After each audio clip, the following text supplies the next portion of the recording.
while ago, yes, let me quickly recognize in our presence, Chief, the talking tech, the only talking tech. He wanted anybody. Talking tech, getting everybody. That's not the one who never loved me. To the glory of God, my voice is still there. Please Udi LGA, aka Talking Worldwide. I salute everyone, all protocols, no respect of that. Because one day working with him, you are doing good. But I'm around, I'm walking around. I recognize everyone, all protocols, like I said, have been issued to be recognized. Once again, don't happen. Whenever happen, we are here. Life will continue. We are going to give them all the befitting stuff that they deserve. Thank you very much. Talking tech, briefly saying his greetings and paying tribute to our brother Don. As you all know, Talking Tech is also a professional master of ceremony by excellence. Very good to have you here.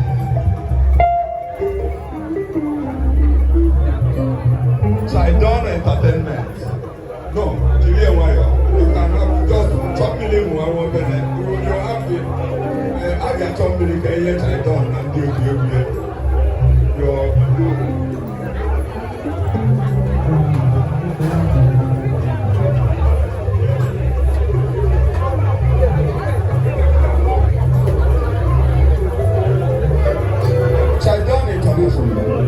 Don Entertainment. There's a special request. At that dawn, Chole Biawala Bukai for Kuribues, you had it. At that dawn, you have to turn over. No, America, Bob. Our umbilical cord is still with us here. So I got to Bulolebo, Ewada Jatonia. Early this morning, Umo Kolobia buying that Agnasa. Ne to back on Malco, Nene. Me and one who know what to do.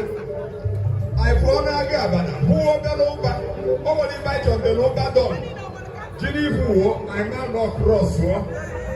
Don't cross that little bridge where only one man can embark on the journey. He could come. This on the job. Over the Bible, I go sitting here one. Somebody cited a lone man paddling a canoe across the 7 seas. Even when we have crossed the 7 mountains, we got to that point when we looked across the bridge and saw that our brother is in that place where no more pain, no more sorrows, only peace. And we made a U-turn waiting for our own day. That's why I keep telling our people,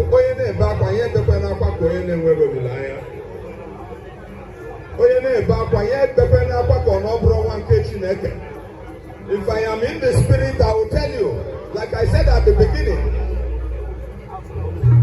in the good book, chapter 1, verse 1, Charlie Woods everywhere, Charlie Pieces, Charlie Boy, the Americans are here. Dr. Ejikene, President Emeritus, what in Tioga? One of the Fanayo know one hand out of line. Oh, yeah, who will tell you to win my home when you made it? I have not to leave go mayor. I don't want to know about a little knock. You can not be at the line. You know, Margaret. Or you can have balls, or you took a little bit of the bamboo. You're not at all. We are getting ready for you.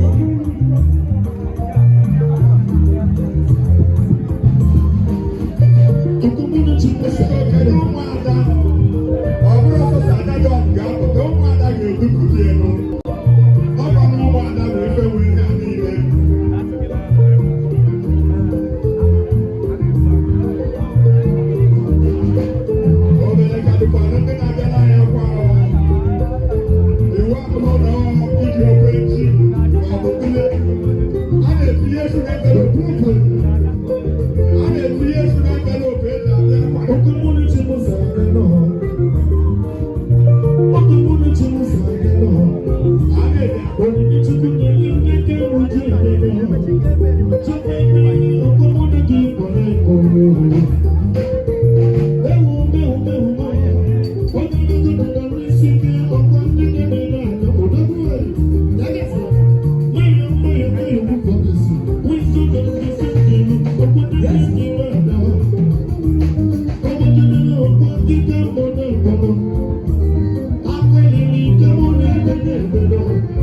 Did you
very much enjoy how the talk done. Also, Gina, they say, and your KK family, then you are both. I will leave with a group. I can offer like a camera on the neighborhood. One of my phone, now for my email. Now for my authority, I'm not coming to help.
Thank you very much, Ndiogo. Ochie dike desi ebele, odike welo ngozi atinye n'aka Chineke. Ebele igbo na ibu na no more untimely and sudden death in our family. The next time they are coming here will be for celebration, for marriages, for development of a family, for marriages, weddings, naming ceremonies. Thank you, our father.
Thank you, Tayon.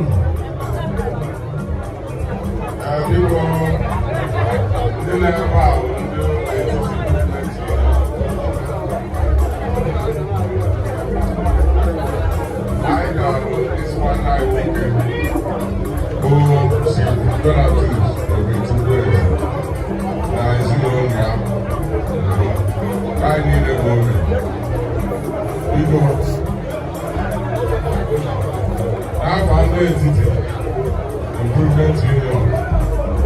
Maka Chidonatus, ezigbo mmadụ. Nke bụ eziokwu na anyị na-ekwu. Mgbe mmadụ nọkwa ndụ, ọ na-eme omume ya na-akwado ụzọ, na omume ahụ uru ụmụ ya na-erite. Ndị unu bụ ezigbo mmadụ, which is nwanne anyị nwoke. Ọ na-ala anyị nsogbu. Nsogbu dị ọbịakwa ebe ahụ pizza anya mmiri na-agba anyị ncha nnukwu mmadụ bụrụ n'etiti anyị so biko ndonu anyị niile bụ oge anyị na-asị ka Chukwu bi n'eluigwe na spiriti papa unu ka ọ na-anọ elu mgbe ọbụla ka ọ nwee unu mmadụ karịa ya wa ka agbụrụ ahụ na-aga anyị niile bụ biko ka ihe sama na-ebereti otiti kwenu agbakwakwenu otu biko anyị ga-enye unu nnukwu ekele n'ebe Chineke ọ dị ka onye kwuru egwu anyị dị ka ọkụkọ nọ na keji ụzọ ọ bara onye egwu ọkụkọ ọbịa ọdọrụ nke masịrị ya ka ihe mmehie ọ na-ewute anyị n'obi maka anyị na ya n'ezinụlọ abụ onye ahụ n'ezinụlọ ọmụtakwa nwa sichaa ha Chineke nye nka ụmụ ya lee ya nka ọ na-aka anyị na-ayọ rọma meziokwu ike n'ezinụlọ n'aha Jizọs. Thank you very much, Etiti Improvement Union. Anyị na-ekene unu niile n'ofu n'ofu. Anyị anụgo ekpere unu kpere n'isi ezinụlọ ndị be anyị. May God also bless you all and bless you more than you have even asked for God. Anyị niile bụ ọbịa na anyị ihe unu kwuru. Thank you very much. Owolo envelope na ji bịa.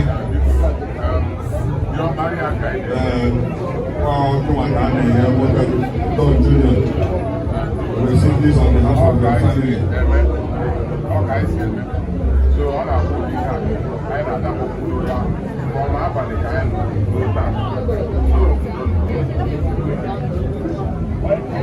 Thank you very much, the Etiti Improvement Union.